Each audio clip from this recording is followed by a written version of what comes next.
guys, sumpah sorry banget gue baru datang. Aduh, lama banget sih. Jalannya macet banget, gue gak tahu. Yaudah lah, tapi ini yang pas juga. Maaf ya, maaf ya.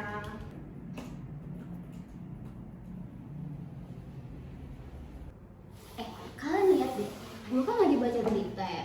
Terus katanya tuh perusahaan yang baru tuh nerbitin obligasi sampai triliunan rupiah. Kok banyak banget ya? Bukannya orang tuh biasanya lebih suka main saham. Nah itu tuh pertanyaan yang sering ditanyain juga sama banyak orang. Tapi emang banyak orang lebih kenal saham gak sih daripada obligasi?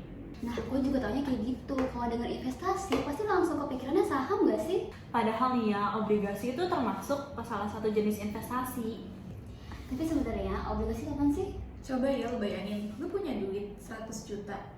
Terus ada perusahaan yang emang lagi butuh dana buat bangun pabrik. Terus? Nah, daripada minjem semuanya ke bank, kadang tuh perusahaan lebih pilih buat nerbitin obligasi. Terus gue beli obligasinya gitu.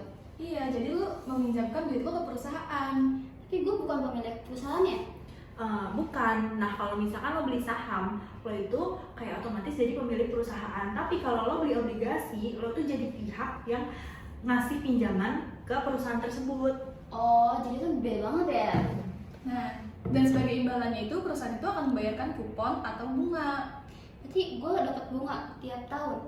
Iya, itu tergantung ketentuan obligasinya. Kadang tuh ada perusahaan yang 3 bulan sekali, 6 bulan sekali, atau bahkan tuh 1 tahun sekali. Terus uang pokok gue kapan baliknya? Kalau masa obligasi 5 tahun, maka setelah 5 tahun itu perusahaan akan mengembalikan uang pokok lo. Oh, Nih, biar lebih gampang, kita coba pakai contoh ya. iya. Misalnya PT IXO itu menerbitkan obligasi senilai 500 miliar rupiah. Terus? Nah, obligasi itu dibeli sama ribuan investor. Dan lo nggak beli obligasi senilai 100 juta. Oh, berarti uang gue masuk ke perusahaan? Iya.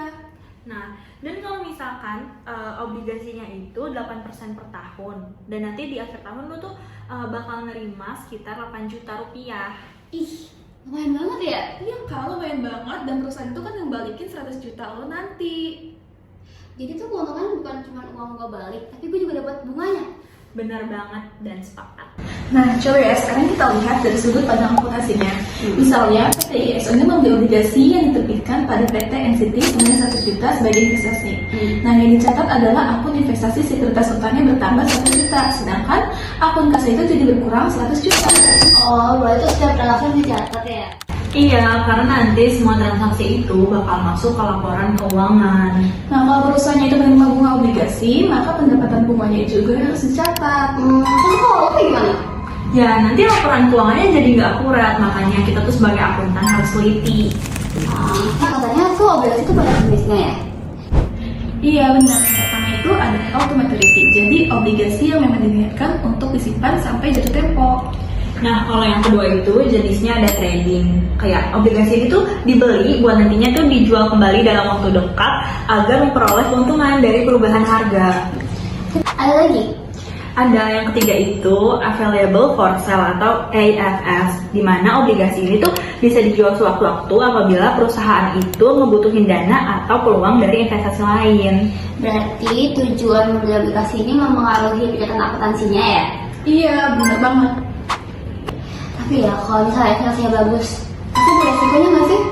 Yang pastinya tuh ada, misalnya kalau perusahaannya tuh lagi ngalamin kesulitan keuangan, nantinya tuh pembayaran bunga bisa terlambat atau bahkan gagal bayar. Nah, makanya investor tuh harus melihat kondisi keuangan perusahaan dan juga memperlihatkan peringkat obligasinya. Jadi nggak berasa beli ya? Iya, harus dipelajari dulu sebelum kita berinvestasi. Ih, hari ini gue jadi paham banget nih tentang investasi sekuritas utang. Padahal tuh kita bukan membeli perusahaannya ya, tapi itu meminjamkan dananya dalam bentuk obligasi. Nah, benar banget. Dan kita tuh sebagai investor akan memperoleh bunga atau kupon dan pengembalian pokok saat obligasinya itu jatuh tempo.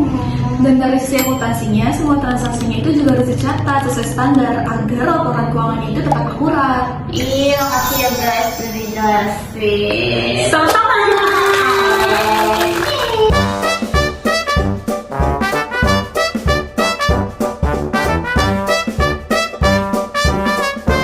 Behind the Scenes.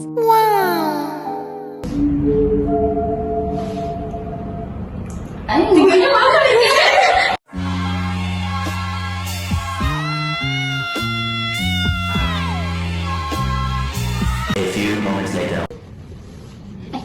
Bukan lebih kayak Final misalnya boss. ada perusahaan yang menerbitkan obligasi sampai tidak rupiah.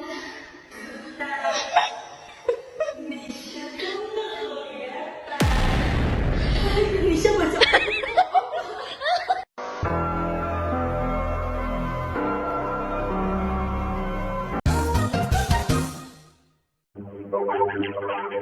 Kata ISO itu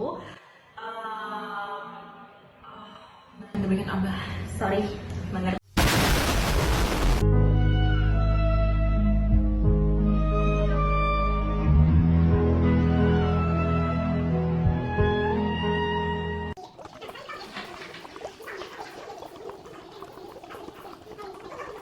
Ya, jadi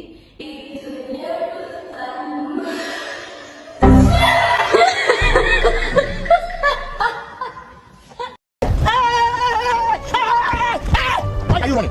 Why are you running? Thanks for watching.